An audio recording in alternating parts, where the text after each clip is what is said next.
সুতরাং আমরা চাই যে এই এলাকাকে অন্তত একটু সুষ্ঠু স্বাভাবিক রাখতে, ভাঙনের হাত থেকে মানুষগুলোকে রক্ষা করতে। বহুবার এই চড়াই উতরে পার হয়ে বহুবার এই এলাকার লোকজন এই ভাঙনের ক্ষতিগ্রস্ত হয়েছে।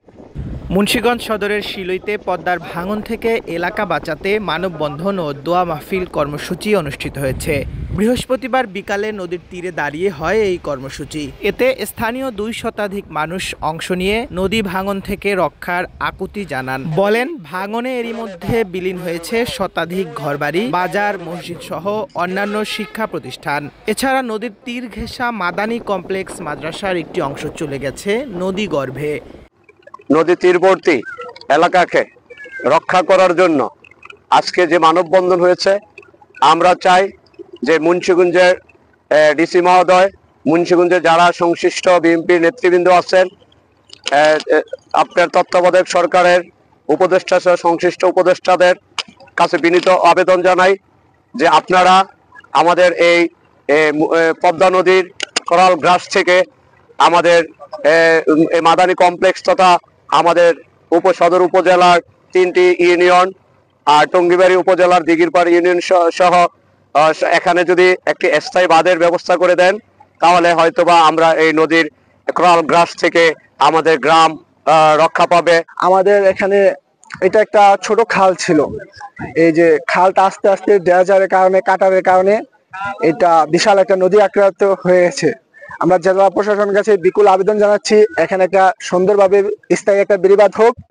পূর্বপুরুষ থেকে নদী ভেঙে আসছে, আমরা যেমন একটা অভ্যস্ত হয়ে গেছি, কিন্তু আর কত আমরা ক্ষতিগ্রস্ত হতে হতে নিঃস্ব হয়ে গেছি।